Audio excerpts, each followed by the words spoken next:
Muito bem, só tentando ser breve e tentando ser útil e eloquente.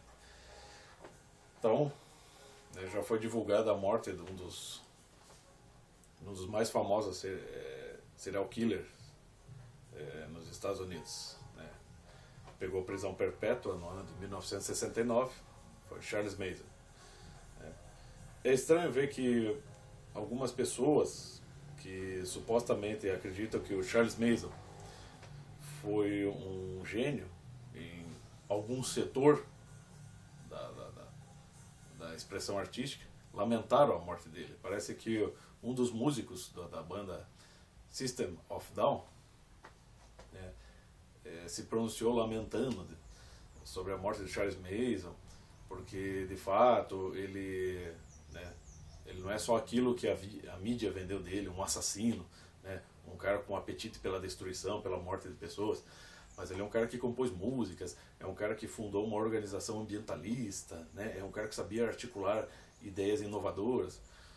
A questão é a seguinte: todo ser humano vai ter uma coisa para dizer, todo ser humano, por pior que seja, algum ponto positivo ele tem, nenhum ser humano é absolutamente mal nem absolutamente ruim, Aliás, é só, por exemplo, se vocês lerem o conto A Igreja do Diabo, de Machado de Assis, é isso que está provado. Aliás, está eloquentemente colocado ali, de uma maneira artística. E o Machado de Assis não precisou assassinar nenhuma pessoa para perceber que o ser humano sempre vai ser um pouco mal e um pouco bom. Sempre vai ser, vamos dizer, são duas escalas, o ser humano, a angelical e a diabólica. Nós, vamos dizer, muitas pessoas conseguem ascender, vamos dizer, se elevar o seu espírito mais para o angelical, e muitas pessoas descem ao diabólico, mas isso não quer dizer que vão se tornar assim absolutamente ruins. A questão, o que o Charles Manson é o seguinte: por que o cara precisa lamentar a morte do Charles Manson? Uma hora ele vai morrer, O cara estava com 83 anos, estava cumprindo pena aí já há quase 50 anos, prisão perpétua. Uma hora ele ia morrer, não precisa lamentar. O que ele estava, nessa altura do campeonato, um homem que já havia sido cujo histórico, aquele histórico que eu acho que um tipo como esse, esse baixista aí do System of a Down, parece que não consultou, que o cara tem um histórico de psicopatia, de esquizofrenia, de temperamento agressivo, de obsessões. Tudo isso tem que ser levado em conta. Vamos dizer, o Charles Manson é o cara que até conseguiu macular até os Beatles, Vamos dizer assim, dizendo que, justificando os assassinatos que ele promoveu em Beverly Hills, sobretudo na residência do Roman Polanski, onde foram várias pessoas assassinadas, inclusive a atriz Sharon Tate, que estava grávida naquele tempo. Ele justificou isso com uma inspiração do White Album dos Beatles, em que as músicas dos Beatles eram chaves para a libertação, para a revolução, que é uma coisa totalmente estúpida.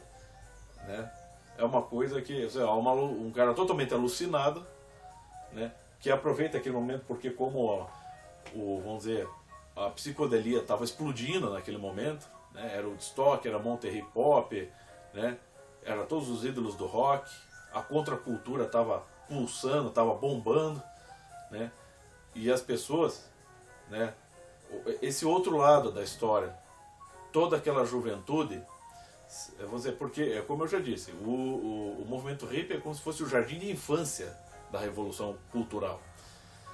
E muitos dos jovens, aliás, uma grande parte dos jovens, sobretudo lá nos Estados Unidos, estavam sendo verdadeiros ratinhos de laboratório. Não que os seres humanos são animais irracionais, vamos dizer assim. Mas estavam se tornando assim cobaias do famoso experimento em Harvard, promovido por Timothy Leary, que era o cara que estava, vamos dizer assim, promovendo o uso de drogas, sobretudo do LSD, de drogas mais pesadas, como uma espécie de portas para a abertura das portas para a percepção. De certa forma, vamos dizer assim, como é que é? distorcendo aquele significado mais angelical que já havia sido expresso, por exemplo, pelo poeta William Blake, né? Até o Aldous Huxley, o grande escritor, um dos maiores romancistas do século XX inglês, acabou entrando nessa no fim da vida, né? O Aldous Huxley, para quem não sabe, foi um dos grandes romancistas ingleses, nascido no final do século XIX e que escreveu, por exemplo, A Ilha, O Admirável Mundo Novo, O Contraponto, né? Entre outros grandes clássicos da literatura, que são assim quase obras de filosofia, né? E acabou que um dos últimos livros que o Aldous Huxley escreveu foi aqueles experimentos com mescalina, né? Que ele quis, vamos dizer assim, aquela experiência que ele viveu no México. E é um livro fraco. Você lê aquele livro, As Portas da Percepção, do Aldous Huxley, é um livro que não diz nada, se você olhar bem. E ele mesmo percebeu isso, né? Só que ele acabou entrando, né? O movimento beatnik estava explodindo ali no final dos anos 40, vamos dizer assim, né? E os anos 50 foi a década beatnik, por excelência, vamos dizer assim. E o Aldous Huxley acabou entrando nessa. Ele já era um homem de idade, mas acabou entrando, né? Então, muitos intelectuais acabaram influenciando ali em ideias, né? E estimulando, muitas vezes, mentalidades excêntricas, né? Vamos dizer, começou aquela, em paralelo com o movimento, com a revolução cultural que já estava acontecendo, que estava tentando exatamente desestruturar os pilares da cultura, da religião, né? Das tradições, da família, né? Tentando fazer uma abertura, né, para a extravagância, para né, o livre usufruto dos apetites, né? Enfim, tudo estava sendo liberado. Era o modo de ser extravagante, era o sexo livre, né?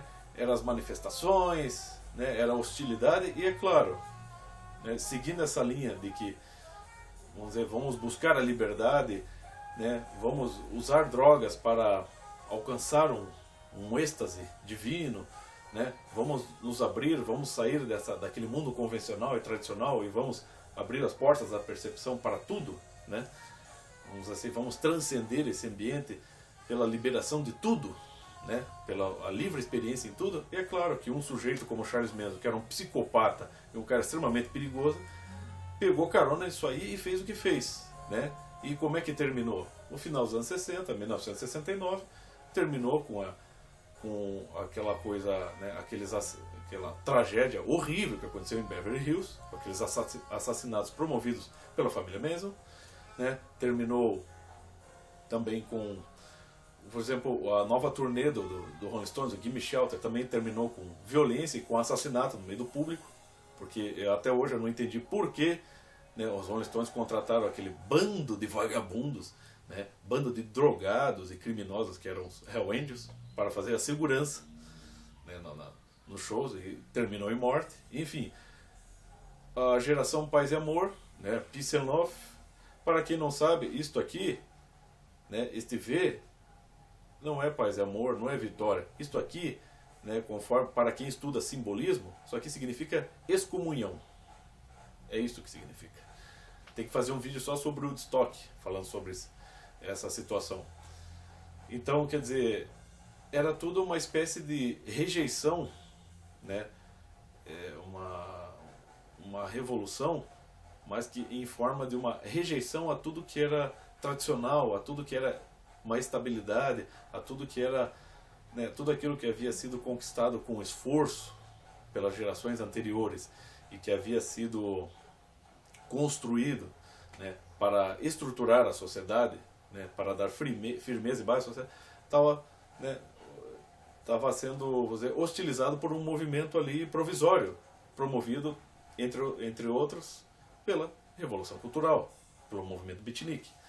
Claro, como eu digo, como eu sou muito fã de rock and roll, de heavy metal, eu não acho que a música, na época, esteja totalmente atrelada àquilo ali, porque os músicos, eles também têm a sua vocação e eles têm a sua capacidade de inventiva espontânea, né? Se você escuta um Sgt. Pepper, você vai ver muito da contracultura, da revolução cultural impressa no Sgt. Pepper, Mas você também vai ver muita estrutura musical, vamos dizer, perfeita ali, criativa, espontânea, né? Surgido vamos dizer, saída dos Beatles. E isso pode ser aplicado a todas as outras bandas que existiam na época, né? Que até inclusive prosseguem até hoje, né? Como banda, né?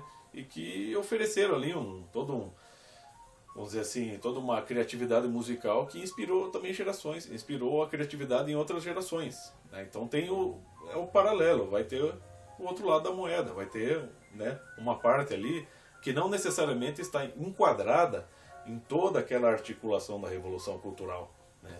Mas infelizmente todos eles acabaram se envolvendo com isso, todos artistas, jovens, né, e até intelectuais, né, acabaram participando disso aí.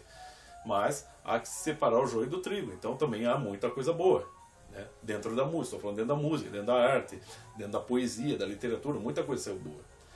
De qualquer maneira, todo esse bolo serve como um material de estudo, né, para que as futuras gerações, nós aqui, mais para frente, possamos estudar e compreender, né. Agora não precisa o cara ficar lamentando a morte de Charles Manson, porque eu acho que, não pelo fato de que nós cristãos, eu sou cristão, eu não acho, não cabe a mim julgar se ele vai queimar no inferno, isso ele está nas mãos, a alma dele está nas mãos de Deus.